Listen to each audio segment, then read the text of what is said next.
Brits have been saying "Long live the Queen" for centuries. And at 94 years old, Queen Elizabeth II has spent 67 years and counting on the throne, the longest of any regal ruler in English history. But while she represents the height of high society, to the delight of fans everywhere, not every moment has been picture perfect. Oh, really? Please. Boo.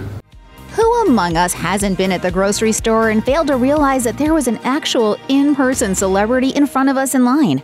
Go ahead and magnify that by infinity, and you might understand why the Queen of England didn't recognize the Queen of Pop when meeting her in person at the Die Another Day movie premiere in 2002. Looks can be deceptive. Yes, following the premiere, Her Majesty was introduced to Madonna and had absolutely no clue who she was. According to The Sun, when an aide told the Queen that Madonna had recorded the theme song for the movie, Elizabeth responded with, quote, "Oh really? Did you?" For her part, Madonna could not stop giggling at the encounter. Not recognizing an American pop star is one thing, but not recognizing a national comedic treasure is quite another. The awkwardness of the movie premiere was amped up considerably when the Queen turned to John Cleese, who played Q in Die Another Day, and asked, "And what do you do?" Awkward. Unlike Madonna, 9-year-old Nathan Grant was absolutely terrified to meet the Queen of England. At the time, Nathan was a student at London's Thomas Coram Foundation for Children, according to Today, and was invited to attend Queen Elizabeth's visit for the opening of a building that bears her name. The Queen made her way down the line, greeting all of the attending families, but as she stopped to talk to Nathan and his parents, the child dropped to the ground and crawled as fast as he could toward an exit. Trying to smooth things over, his mom joked, "That's his version of a bow." Of course, the Queen took it all in stride and laughed along with the other families. But Entertainment Tonight host Graham O'Neill seemed especially entertained by Nathan's antics when he said, "That's the greatest thing I've ever seen." Yeah. On the other end of the boy meets Queen spectrum is David Beckham, who seems to have made the monarch fangirl just a little bit. At the 2018 Queen's Young Leader celebration, Queen Elizabeth was on hand to honor those young people making real change in the world, according to People. Also on hand were Prince Harry and Meghan Markle, and sports icon David Beckham. So many of these young leaders are doing so much good around the world. The toothy tattooed footballer bowed his head and grinned at the Queen upon their meeting. The usually stoic and thin-mouthed monarch, however, greeted Beckham with one of her largest smiles ever caught on camera. And while Queen Elizabeth didn't ask for a selfie or for him to sign any part of her body, she clearly has a soft spot for the hunky star's presence at the event every year. Usually, when the band starts playing over your speech, that means it's time to wrap it up. But Barack Obama didn't take this cue during a UK state dinner in 2011. According to CNN, after Queen Elizabeth gave a rousing toast to the then U.S. president, Obama took the stage, raised a glass, and began by saying, quote, "To Her Majesty the Queen." The orchestra, assuming this was all the president had to say, then started playing God Save the Queen, 5 words into Obama's speech. But Obama was undeterred. Continuing to praise the relationship between the two nations, he finished by turning to the monarch and again raising a glass, quote, "To the Queen." Exactly 0 people followed the president into the awkward toast, instead standing respectfully for the British national anthem. Obama remained silent for the rest of the song, then waited for the Queen to pick up her glass before finishing the toast. Recognizing childhood snaps of yourself can sometimes be tough, and it's presumably even tougher when you're decades past those baby pics. Plus, when it's not a picture you're trying to recognize, but an artwork that we'd hesitate to call lifelike, it's probably even more challenging. So we can forgive Queen Elizabeth for failing to recognize a painting of herself during a 2015 official visit to Germany. In all fairness, the art wasn't a current portrait, but rather a scene of a young Elizabeth riding a horse with her father, King George VI. According to an account in The Sun, the Queen looked at the artistic tribute and said, "That's a funny color for a horse. And that's supposed to be my father, is it?" The former German Prime Minister asked if she recognized him, and she said no. Hey, maybe she simply prefers a more realistic interpretation of herself. Well, I'm glad to have had a chance to see it.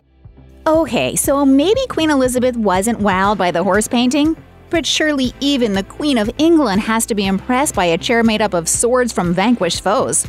Well, it appears not. In true Elizabethan fashion, she appeared wholly unamused during a 2014 visit to the Game of Thrones set in Northern Ireland. She gave the throne serious side-eye and politely turned down the invitation to have a seat as the ruler of the Seven Kingdoms. Leave it be, guys. Does it matter? But the Queen's awkward refusal may have had to do with an actual rule about where she plants her bum. According to the New York Daily News, the Queen of England isn't allowed to sit on foreign thrones, even if said foreign nation is the made-up world of Westeros. Showrunner David Benioff recalled on Late Night with Seth Meyers, "This is an esoteric rule we didn't know about until that final moment." Wardrobe malfunctions are apparently as much a part of being the Queen of England as state dinners and tabloid headlines. In April 2011, Queen Elizabeth made a trip to the Royal Air Force Base at Anglesey to visit her grandson, Prince William.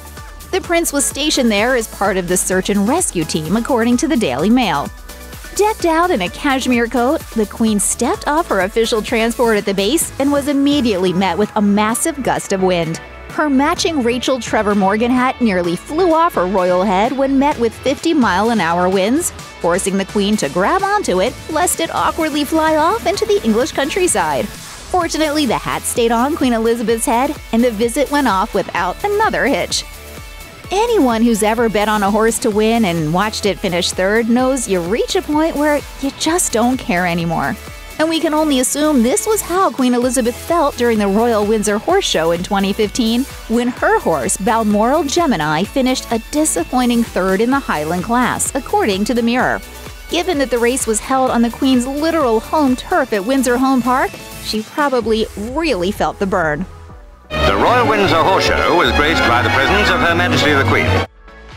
To add insult to injury, after the loss, the Queen was then caught by a photographer with her index finger seemingly up her nose.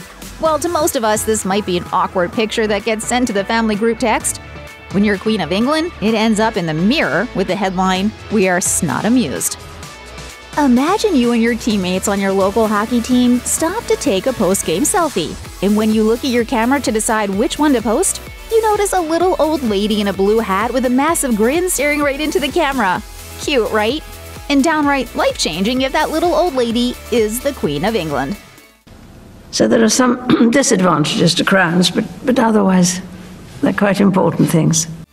Back in 2014, 2 members of the Australia women's national field hockey team posed for a post-game victory selfie during the Commonwealth Games in Scotland, according to the National Post.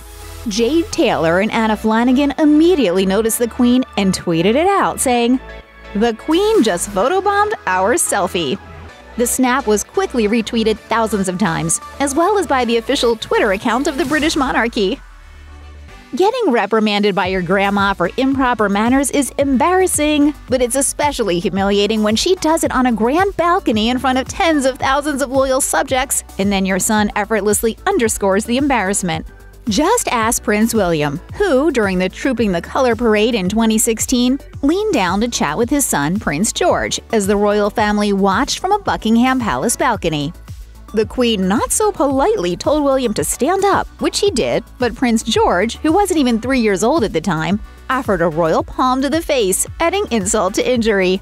Needless to say, the internet caught fire, and as Cosmo reported, the memes were quick to follow. Granny, thank you for everything you've done for your family. We could not wish you a happier birthday. Though we've never known anyone to describe Queen Elizabeth as cuddly, it's an unofficial rule of the monarchy that no one touches the Queen uninvited. Lucy Hume, director of professional coaching company Debrett's, told Reuters that it's best not to initiate any physical contact with a member of the royal family and instead wait to see if they offer to put an arm around you first. She said, "Usually, wait and see what's expected or what's appropriate for the event." But then First Lady Michelle Obama apparently never got this helpful pointer. During her first meeting with the Queen at Buckingham Palace, Michelle swapped some small talk with the monarch, according to The Guardian. Then, seeming both natural and completely out of nowhere, she put her arm around the Queen like they'd known each other for years. The Queen seemed a little startled at the surprise gesture, but put her arm around the First Lady in return. That has been my experience, that kind of warmth and graciousness and intelligence and wit. I like her. Despite Michelle Obama's brief breach of protocol, at least she didn't put her lips on the Queen of England without asking. That slip-up goes to legendary actor Mickey Rooney when he met Queen Elizabeth during a 2007 U.S. tour. The Queen approached the actor and he immediately grabbed her hand and gave it a cordial kiss hello. The Queen remained her stoic best and continued chatting with the Golden Globe winner for some time without a hint of hesitation. Sadly, Rooney passed away in 2014, but the moment remained one of his most enduring off-camera exploits. Though he was one of the most accomplished actors of the 20th century, this brief, awkward moment with the Queen is one that stands out for many. Sometimes she won't let you kiss her at all. Have you ever been driving down the street when an inconsiderate driver cuts you off, then slams on the brakes while they figure out which way to go? If so, you probably unleashed a bunch of words that would scandalize the Queen of England. So we are duly impressed with how Queen Elizabeth held back when then-President Donald Trump pretty much did the exact same thing during a trip to Windsor Castle. Sounds like President Trump. Trump stood awkwardly at the front of the aisle until the Queen nudged him to start walking. And then, for some unknown reason, Trump cut off the Queen, stopped dead in his tracks, and forced the confused monarch to walk around him. They continued in silence as Anchors Away played in the background. A palace guard eventually stepped in behind them, possibly to ensure no further walking awkwardness took place. The court jesters you've probably seen in cartoons and movies look like something that just popped out of a Jack-in-the-Box. But contemporary court jesters actually dress in proper English suits, at least when they're meeting the Queen. Sir Norman Wisdom is an iconic British comedic actor and court jester, according to BBC News, and the most famous resident of the Isle of Man. When Queen Elizabeth visited the island, Sir Norman took the opportunity to get some quality FaceTime. He tried to get the Queen to sample some cheese, which she rejected with the curt "not now." Then, as she walked away, Sir Norman touched her arm to get her attention, then grabbed her hand and kept talking with no return of conversation. Eventually, a lady-in-waiting arrived to break up the awkward encounter. He forgets that they are royalty and just they're friends to him, so he just joins in the fun. Check out one of our newest videos right here. Plus, even more list videos about your favorite celebs are coming soon. Subscribe to our YouTube channel and hit the bell so you don't miss a single one.